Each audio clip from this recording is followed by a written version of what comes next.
लेकिन हमारे दर्शक भी हमारे साथ जुड़ रहे हैं। दिल्ली के पास गुड़गांव है हरियाणा में, वहां से राहुल जुड़े हुए हैं। राहुल जी, क्या कहना चाहते हैं आप? सबसे पहले सबको आदरपूर्वक चरण स्पर्श और नमस्कार।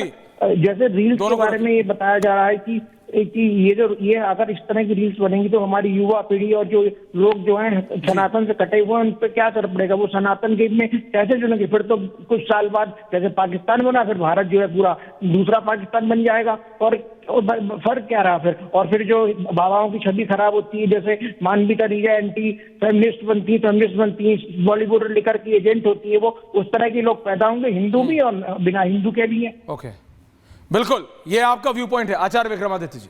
सबसे पहले समय सनातन की कोई छवि खराब नहीं होने वाली। ये तथाकथित तौर पर जो वीडियो रील्स हैं कुछ दिन ट्रोल होती हैं और उसके बाद हर एक को पता होता है कौन संत है और कौन असंत है। इस बात को हम साफ साफ समझ लें। अब सनातन के अंदर अभी अभिषेक जी अभी ऐश्वर्या जी बोल रहे हैं कि वहां पर आज क्या ये हो रहा है। अरे वहां जाके देखो ना भाई, आप तो स्वयं होके आए हो वहां पर। एक से एक बड़े उद्भट विद्वान संत जो साक्षात संत स्वरूप हैं वो वहां उपस्थित हैं, वो साधना कर रहे हैं, लोगों से मिल रहे हैं, लोग उनसे आशीर्वाद ले रहे हैं। और जहां तक रही रील की बात, वो रील जो बनाने की बात होती है, वो मोमेंटम को वो बनाना चाहते हैं कि वो याद हमेशा बनी रहे। फोटो खींचना कोई बुरी बात नहीं है। पहले हम अपने मनोमस्तिष्क में वो फोटो खींच के रखते थे, आज टेक्नोलॉजी अवेलेबल है तो हम उसको खींच के रखना चाह रहे हैं। लेकिन कुछ है, देखिए जब कुंभ लगता है ना तो वहां मंथन होता है और मंथन में विष भी निकलता है, अमृत भी निकलता है। तो विष जो जी महाराज ने जो विष निकल रहा है तो उसको भी स्वीकार कर लीजिए ना, वो भी हमारे समाज का ही भाग है। उसमें है तो समाज का भाग है और उसमें कोई तिरस्कार की जरूरत। पानीपत से हमारे एक व्यूअर्स जुड़े हुए हैं आचार्य जी आपसे, और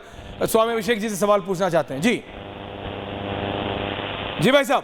पहले तो राकेश जी को बहुत बहुत धन्यवाद जो हमें समय दिया। और सर गुरु राकेश जी, आपका हमको देखने के लिए बताएं अपना व्यू। सर, ये जो तथाकथित बातें हैं, इनकी बातों को ये इनको मत दिखाइए, हमारे बच्चों पे गलत असर पड़ता है। अच्छी अच्छी बातें बताइए। और इतना बड़ा महाकुंभ है, हम आपके रिपब्लिक भारत देख के डरने समझते हैं कि हम गंगा स्नान कर लिया जैसे। अच्छी अच्छी बातें बताइए और इन बाबा को पॉपुलर मत होने दीजिए। हमारे बच्चे हमें स्नान करवाना चाहते हैं। गुरुजी हमें आशीर्वाद है कि वहीं से कम से कम हम हो जाएं। जी बिल्कुल राहुल जी, मैं आपकी बात समझ रहा हूं। एक और साथी हमारे माउंट आबू से जुड़े हुए हैं, माउंट आबू से। जी बताएं। हाँ जी गोविंद जी बोलिए। हाँ सर, मैं ये बोल रहा हूँ जी, जैसे ममता कुलकर्णी बोल रही है कि मैंने भगवान जी लिया। हाँ जी। तो सर कोई साधु थोड़ी बन जाता है, 12 साल तपस्या करनी पड़ती है सर। ये मैं आपकी बात मानता हूं, 12 साल तपस्या लगती है। 12 साल तपस्या करनी पड़ती है, और सिर्फ तपस्या दिखाने के लिए नहीं। वो न्यूयॉर्क में बैठ के, कनाडा में बैठ के, कैलिफोर्निया में बैठ के, एलए में बैठ के, लंदन में बैठ के, पैनामा कैनाल में बैठ के नहीं होती है। तुलसी बाबा ने एक लाइन लिखी है, तुलसी संगत मैं डाकू से संत बनने की हमारे सनातन में पूरी है। नहीं बिल्कुल है ना, है तो डाकू से जब आप संत बन सकते हैं तो कोई भी संत बन सकता है। स्वामी अभिषेक जी, कोई भी बन सकता है, लेकिन उसके लिए कठिन परिश्रम करना पड़ता है। 12 साल लगे थे एक साधु को सबसे महान संत बनने में। हम लोग के यहाँ लिखा गया कि बिगड़ी जन्म अनेक की सुधरे अबही आज, हो राम के नाम जप तुलसी तज कुसमाज। ये 12 साल और 15 साल की परिभाषा नहीं है। स्वामी जी कहते थे कि बैल के सिंग पर सरसों अगर रखा जाए और जितनी देर में वो गिरता है उतने देर में आत्मबोध होता है।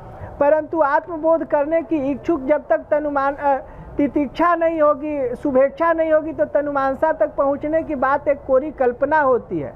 जब अपनी सदिच्छा लेके हम निकलते हैं तो तपस्या भी उस समय हो जाती है। कभी कभी जब अर्जुन तपस्या करने बैठे, रात का समय था, स्वयं भगवती प्रकट हो गई या उनको आशीर्वाद दे दी। तो ये जरूरी नहीं है कि 12 साल की तपस्या के बाद ही भगवान प्रकट होंगे, परंतु जो मानक दिखाया गया अगर उसके अनुरूप हम लोग चलते, बिगड़ी जन्म अनेक की सुधरे अबही आज, हो राम के नाम जप तुलसी तज कुसमाज। कुसमाज को छोड़ के और भगवान के प्रति अगर लगा जाए तो बहुत देर तपस्या करने की आवश्यकता नहीं होती है, तुरंत बोध होता है। इसके साथ साथ अभिषेक की बात और बोली, तुलसी बाबा ने एक बात बोली है, एक घड़ी आधी से पुनियाद, तुलसी संगत साध की हरे कोट अपराध। ये एक घड़ी आधी घड़ी, इतनी बात तक तुलसी बाबा ने लिख दी। तो इसलिए इस बात को ना करें 12 साल 10 साल, जिसके मन में यदि संत बनने का, उस परात्पर ब्रह्म के साथ जुड़ने का भाव आ गया ना, जिस घड़ी आ जाए, जिस पल आ जाए, जिस क्षण आ जाए, आप जुड़ गए। वहां परमात्मा से परित्याग नहीं है भाई। आप समझे, इस बात को ना सोचे कि हमने पूर्व जन्म में क्या कृत्य कर दिया। आप कुंभ क्यों जा रहे हैं? उस एक स्नान की एक डुबकी लिए तो जा रहे हैं। उस एक डुबकी से ही अनंत कोटि ब्रह्मांड की आपको प्राप्त हो रहा है, पुण्य जो उदय हो रहे हैं। इस टिप्पणी पे क्या कहती है आचार्य जी? पूजा जी जुड़ रही हैं वडोदरा से। पूजा जी बताएं। हेलो जी पूजा जी। सर, जो आपके पैनल पे बैठे सभी गणमान्य व्यक्ति हैं, उनको मेरा बहुत नमस्कार है। जी पूजा जी। मैं एक क्वेश्चन पूछना चाहती हूँ, एक प्रश्न मेरे दिमाग में आ रहा है जी। IIT बाबा को दिखा रहे हैं, उनको फोकस कर रहे हैं, आप उसको पब्लिसाइज कर रहे हैं महाकुंभ को इन अ वेरी रॉन्ग वे। सनातन ये नहीं कहता है, सनातन ये नहीं है, सनातन आज नहीं है, जब से इंडो आर्यन हिंदू कुछ से आए हैं तब से सनातन चल रहा है। ठीक है, तो सनातन को आप इसको धूमिल कर रहे हैं ऐसी चीजों को बार बार अपने बच्चों को दिखा के। हर एक का एक पास्ट होता है, कोई भी, मैं तो ये मानती हूँ कोई दूध का धुला तो होता नहीं है ना जी। बिल्कुल, यू आर राइट। पास्ट है, तो आप उसके पास्ट को हाईलाइट क्यों कर रहे हैं? पहले तो आप उसकी सारी आप इंटरव्यूज करते हैं, everything you are doing, and then you have a point, you know, stereotyping that person. You have a point. पहले ही मत कीजिए उसको, यू हैव अ पॉइंट। अच्छी चीजें ही दिखाइए। Very very different view. बिल्कुल ठीक पूजा जी, आपका पॉइंट वेल टेकन। तो ये भी एक है कि भाई दिखाओ ही मत, दिखाओ ही मत। लेकिन आचार्य जी, आचार्य विक्रमादित्य और आचार्य अभिषेक जी, स्वामी जी की जैसे अभी बात हुई, अभी सदगुरु जी थे, वो कह रहे थे भाई मंथन होता है, विष भी निकलता है और अमृत भी निकलता है। अमृत लेकर जाएंगे लेकिन विष तो रहेगा, वो भी हम में से ही हैं। और एक सवाल जो भी व्यूअर ने बोला, स्वामी जी, मीडिया है, उन्होंने हम पर भी सवाल खड़े करे, बोले क्यों दिखाते हो?